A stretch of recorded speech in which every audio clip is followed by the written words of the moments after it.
Hello, നമ്മൾ ഇന്ന് പുതിയൊരു ബുക്കിൻ്റെ റിവ്യൂ ആയിട്ടാണ് വന്നിരിക്കുന്നത്. അപ്പോൾ നമുക്ക് വീഡിയോയിലേക്ക് പോവാം.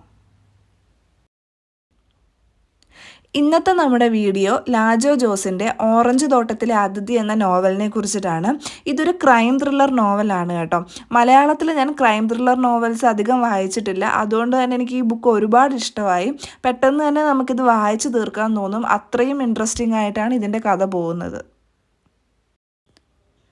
നോവലിനെ കുറിച്ചിട്ട് പറയുകയാണെങ്കിൽ ഇതൊരു ഡൊമസ്റ്റിക് ത്രില്ലർ ജോണറിൽ വരുന്നൊരു നോവലാണ്.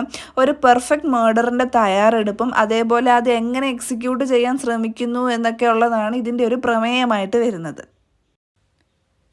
വിവേക്, ജോഷ്വ, അനുപമ എന്നീ 3 ആളുകളുടെ പേഴ്സ്പെക്റ്റീവിലൂടെയാണ് ഇതിൻ്റെ കഥ പറയുന്നത്. അതും വളരെ ഇൻട്രസ്റ്റിംഗ് ആണ്. പിന്നെ കഥയുടെ എൻഡിങ് ഒക്കെ ആകുമ്പോഴത്തേക്ക് നമുക്കും കുറച്ച് കൺഫ്യൂഷൻസ് ഒക്കെ ഉണ്ടാവുന്നുണ്ട്. എന്താണ് ശരി, എന്താണ് തെറ്റ്? അപ്പോൾ ആ ഒരു കൺഫ്യൂഷൻ വായനക്കാരിലേക്കും എത്തിക്കാൻ റൈറ്റർക്ക് കഴിഞ്ഞിട്ടുണ്ട്.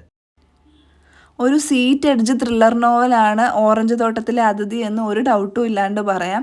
അതേപോലെ ബുക്ക് വായിച്ചു കഴിഞ്ഞപ്പോൾ ഇതിൻ്റെ റൈറ്ററായിട്ടുള്ള ലാജോ ജോസിൻ്റെ നോവൽസ് ഇനിയും എടുത്ത് വായിക്കാൻ എനിക്ക് ആഗ്രഹം തോന്നി. അദ്ദേഹത്തിൻ്റെ കോഫി ഹൗസ്, റൂത്തിൻ്റെ ലോകമൊക്കെ നല്ല പോപ്പുലർ ആയിട്ടുള്ള നോവൽസാണ്. അതിൽ തന്നെ റൂത്തിൻ്റെ ലോകം എന്ന നോവലിനെ ആസ്പദമാക്കിയാണ് മലയാളം മൂവി ആയിട്ടുള്ള ബൊഗെയിൻ വില്ലയൊക്കെ എടുത്തിട്ടുള്ളത്. അപ്പോൾ എന്തായാലും ഈ ബുക്ക് ഡിസപ്പോയിൻറ്റ് ചെയ്യില്ല എന്ന് വിശ്വസിക്കുന്നു. അപ്പോൾ നിങ്ങൾ എന്തായാലും എടുത്ത് വായിച്ചു നോക്കുക. ബുക്കിൻ്റെ പബ്ലിക്കേഷൻസ്, പ്രൈസ് ഡീറ്റെയിൽസ് ഒക്കെ ഞാൻ ഡിസ്ക്രിപ്ഷൻ ബോക്സിൽ കൊടുത്തേക്കാം.